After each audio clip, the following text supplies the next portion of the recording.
Hi friends, welcome to Nipunagaraj the voice of truth. మీరు ఈ channel ఇంకా సబ్స్క్రైబ్ చేసుకోకుంటే వెంటనే సబ్స్క్రైబ్ చేయండి ఫర్ ఇన్స్టెంట్ అప్డేట్స్. ఇక ఈరోజు మా టాపిక్, ఏం మారింది సార్, ఇంకా అదే బానిసత్వం కదా అని వాపోతున్నారు మన ట్రేడ్ పండితులు.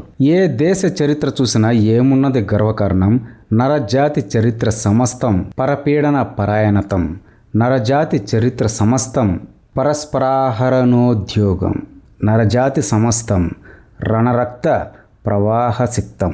ఇలా శాలానే రాసుకుంటూ వెళ్ళిపోయాడు మహాకవి శ్రీశ్రీ. నిజానికి అవి మాటలు కావు, ఆక్రందన.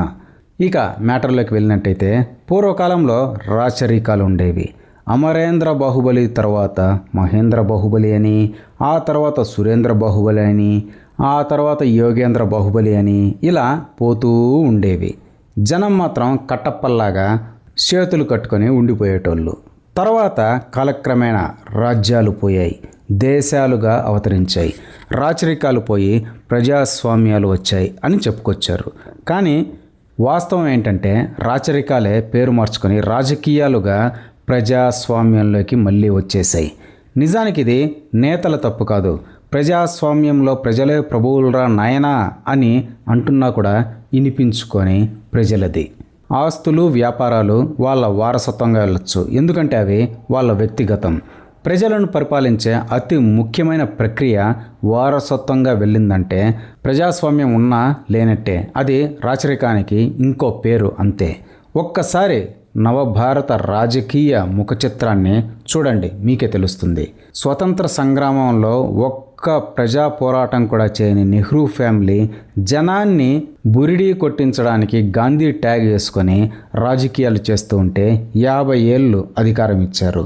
ఇక ఇప్పటికి కూడా మునిమనవుడైన రాహుల్ గాంధీ ప్రత్యక్ష రాజకీయాల్ని శాసిస్తున్నాడు. అంటే ఏమనాలి, దీనికి ఏ పేరు పెట్టాలి? ఇక జాతీయ డైనాస్టీ పాలిటిక్స్ అనే కాదు, రీజనల్లో కూడా అంతే.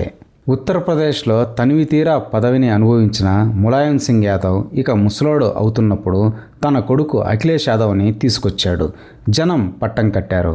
ఇప్పుడు సమకాలీన రాజకీయాలను శాసిస్తున్నాడు. బీహార్లో చూడండి, ఒకప్పుడు బీహార్ని తన సొంత ఇలాకాగా ఏలాడు లాలూ ప్రసాద్ యాదవ్. కేంద్ర పశు సంక్షేమ మంత్రిగా ఉండి అప్పట్లోనే 100 కోట్ల పశుగ్రాసం తినేసి పెద్ద కుంభకోణాలు కూడా చేశాడు. ఇక సీఎంగా బీహార్లో నడిపిన జంగిల్ రాజు గురించి ఎంత చెప్పుకుంటే అంత మనకే మంచిది. ఇప్పుడు కూడా రీసెంట్గా హెల్త్ బాగాలేదని జైలు నుంచి బెయిల్ మీద బయటకు వచ్చాడు. ఈ ఏజ్లో శరీరం సహకరించకపోవడంతో కొడుకు తేజస్విని యాదవ్కి పట్టం కట్టాడు. జనం ఎర్రి ఎంగలపల్లా అతని వెంట తిరుగుతున్నారన్నమాట. బెంగాల్లో చూసాం కదా, అరాచక పాలన చేసిన మమతా బెనర్జీ ఈసారి కూడా తన పార్టీని జనం గెలిపిస్తారు, తన చైల్డ్ ఆర్టిస్ట్ అయిన మేనల్లుడు అభిషేక్ బెనర్జీని కింగ్ని చేద్దామనుకుంది. కానీ జనం తిప్పి కొట్టారు కాబట్టి సరిపోయింది, లేకుంటే ఆ లెగసీ మళ్ళీ కంటిన్యూ అయ్యేది. కాశ్మీర్ తీసుకున్నా అంతే. షేక్ అబ్దుల్లా వయా ఫరూక్ అబ్దుల్లా టు ఒమర్ అబ్దుల్లా నడుస్తుంది రాజకీయ పరంపర. ఉత్తరాది అనే కాదు, దక్షిణాదిలో కూడా అంతే. తెలంగాణ వస్తే ఒక దళితుణ్ణి తన పార్టీ తరపున సీఎంని చేస్తా అని ప్రగల్భాలు పలికిన కేసీఆర్ అధికారం రాగానే తానే ఆ సీట్ ఎక్కి తనివితీరా 10 ఏళ్ల పాటు కూర్చున్నాడు. ఇప్పుడు ప్రతిపక్షం కాబట్టి రెస్ట్ తీసుకుంటూ తన కొడుకు కేటీఆర్ని జనం పైన రుద్దుతున్నాడు. వాళ్ళు కూడా రుద్దించుకుంటున్నారు బాగానే. ఇప్పుడు అతను యువతని నేపాల్ లాంటి రెవల్యూషన్ ఇండియాలో కూడా చేయండి అంటూ ఊసిగొలుపుతున్నాడు. నేపాల్లో వాళ్ళు నిజానికి చేసింది ఇలాంటి మొనార్కీని తరిమి కొట్టడానికే. మరి ఇక తమిళనాడులో చూసుకున్నట్టయితే తాత కరుణానిధి లేవలేని ఏజ్ వచ్చే వరకు కూడా అధికార సీటు మాత్రం వదలలేదు. ఇక తర్వాత కొడుకు స్టాలిన్ ఎక్కి కూకున్నాడు. ఈసారి కూడా వచ్చుంటే ఆల్రెడీ ప్రిపేర్డ్గా ఉన్న మనవడు ఉదయనిధి ఎక్కేటోడు. అన్నిసార్లు వాళ్ళు ఎక్కుతున్నారు అంటే అది వాళ్ళ తప్పు కాదు, వాళ్ళను ఎన్నుకుంటున్న జనం తప్పే ముమ్మాటికి. ఇక మహారాష్ట్రలో అయితే ఒకప్పుడు బాల్ ఠాక్రే మరాఠా షేర్లా రాజ్యమేలాడు. ఇక తర్వాత ఆయన పోయాక కొడుకు ఉద్ధవ్ ఠాక్రే, మేనల్లుడు రాజ్ ఠాక్రే పార్టీని సగానికి సింపేసుకొని సగం తీసుకున్నారు. ఇక మొన్న కోయలేషన్లో ఉద్ధవ్ ఠాక్రేకి అధికారం వచ్చింది. అంతే, కొడుకు అమూల్ బేబీ ఆదిత్య ఠాక్రేని అప్పుడే లెగసీ వారియర్గా దింపేశాడు. ప్రస్తుతం అప్రెంటిస్ ట్రైనింగ్లో ఉన్నాడంతే. ఇక ఏపీలో సంగతి సరే. కాంగ్రెస్లో సుదీర్ఘకాలం వెయిట్ చేసినందుకు గాను వైఎస్ఆర్కి అధికార పీఠం దక్కింది. అంతే, ఎల్లలు లేని కరప్షన్. కొడుకు అదే అక్రమ ఆస్తుల కేసులో 16 నెలలు జైలుకెళ్ళి బెయిల్ పైన వచ్చి కొత్త పార్టీ పెడితే జనం రీసెంట్గా సీఎంని కూడా చేశారు. ఇక ఇంకో పార్టీ అయిన టీడీపీలోనూ అంతే. తాత ఎన్టీఆర్ పార్టీ పెట్టి అధికారం ఎంజాయ్ చేశాక అల్లుడు సిబిఎన్ అధికారం కొనసాగిస్తున్నాడు. నెక్స్ట్ పగ్గాలు అందుకోవడానికి మనవడు లోకేష్ రెడీగా ఉన్నాడు. అంతేకాకుండా కాంపిటీషన్కి ఇంకో మనవడు చిన్న ఎన్టీఆర్ కూడా రెడీగానే ఉన్నాడని వార్తలు వినవస్తున్నాయి.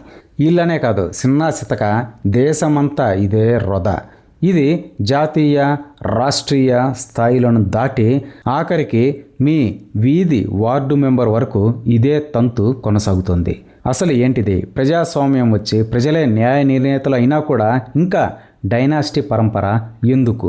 అందుకే డియర్ జెన్జీ, మీ జనరేషన్ ఇప్పుడు చాలా కీలకం. మిమ్మల్ని ఉసిగొలుపుతున్న ప్రతి ఒక్క నాయకుడు పొలిటికల్ నెపోనే. వాళ్లకు మీరు ముఖ్యం కాదు, వాళ్ళ పిల్లలు మనవళ్ళు రాబోయే మునిమల వల్లే ముఖ్యం.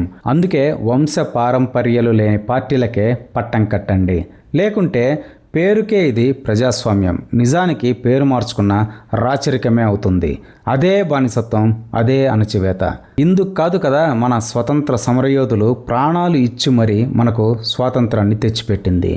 వాళ్ళు పడ్డ బాధలు మీకు వద్దని, కానీ మీరు మాయలో ఉన్నారు అని అర్థమవుతోంది. ఈ వారసత్వ రాజకీయాలు కొనసాగితే నిరంకుశత్వం పురుడు పోసుకుంటుంది.